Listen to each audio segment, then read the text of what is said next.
حضرت منہال نے حضرت براق سے روایت کی ہے کہ رسول اکرم نے فرمایا کہ جب مومن آخرت کی طرف منہ کیے دنیا سے قط تعلق کرتا ہے تو اس پر گورے رنگ کے 2 فرشتے نازل ہوتے ہیں۔ ان کے چہرے آفتاب کی طرح چمک رہے ہوتے ہیں۔ ان کے پاس جنت کا کفن اور جنت کی خوشبو ہوتی ہے۔ یہ فرشتے اس بندہ مومن کے پاس حد نگاہ تک بیٹھ جاتے ہیں۔ پھر موت کا فرشتہ آ کر اس کے سر کے پاس بیٹھ جاتا ہے اور کہتا ہے، اے آرام پانے والے پاکیزہ نفس کی دی ہو خوشنودی کی طرف لوٹا۔ حضور اکرم نے سلسلہ کلام جاری رکھتے ہوئے فرمایا، اس وقت وہ جان اس طرح باہر آ جاتی ہے جیسے برتن سے پانی کا قطرہ بہتا ہے۔ وہ فرشتے فوری طور پر اس کو لے لیتے ہیں اور پل بھر کے لیے بھی ملک الموت کے ہاتھ میں نہیں چھوڑتے۔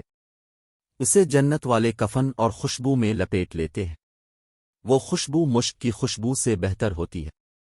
اس خوشبو کا وجود روئے زمین پر کہیں نہیں ہے۔ اس کے بعد وہ فرشتے اس کو لے کر آسمانوں کی طرف لے جاتے ہیں۔ ملائکہ جہاں سے بھی گزرتے ہیں تو سب ملائکہ کہتے ہیں، یہ کس کی پاکیزہ ترین خوشبو ہے؟ فرشتے کہتے ہیں کہ یہ فلاں ابن فلاں کی روح ہے۔ جب آسمان پر پہنچتے ہیں تو اس کے لیے دروازہ کھل جاتا ہے۔ فرشتے اس کا استقبال کرتے ہیں اور اس طرح 7 آسمانوں تک اس کو پہنچایا جاتا ہے۔ اس وقت اللہ تعالیٰ فرماتا ہے کہ اس بندے کا اعمال نامہ علین میں لکھو اور اسے زمین کی طرف لے جاؤ جس سے ہم نے اس کو پیدا کیا تھا۔ چنانچہ روح کو دوبارہ جسم میں لوٹا دیا جاتا ہے۔ پھر 2 فرشتے منکر و نکیر آتے ہیں اور پوچھتے ہیں کہ تیرا رب کون ہے اور تیرا دین کیا ہے؟ بندہ مومن کہتا ہے کہ میرا رب اللہ ہے اور میرا دین اسلام ہے۔ دونوں فرشتے پھر سوال کرتے ہیں کہ اس مقدس ذات کے بارے میں کیا کہتے ہو جسے اللہ تعالیٰ نے تم میں مبعوث کیا؟ بندہ جواب دیتا ہے کہ یہ مقدس ہستی اللہ کے بندے اور اس کے رسول ہیں جو ہمارے پاس حق لے کر آئے۔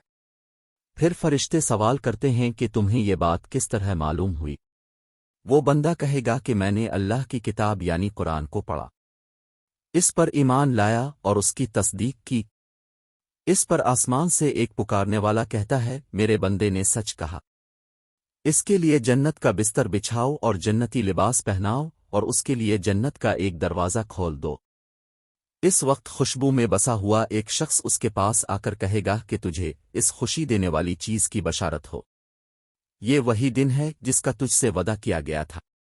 بندہ مومن پوچھتا ہے کہ تم کون ہو؟ تو آنے والا کہتا ہے، میں تیرا عمل صالح ہوں۔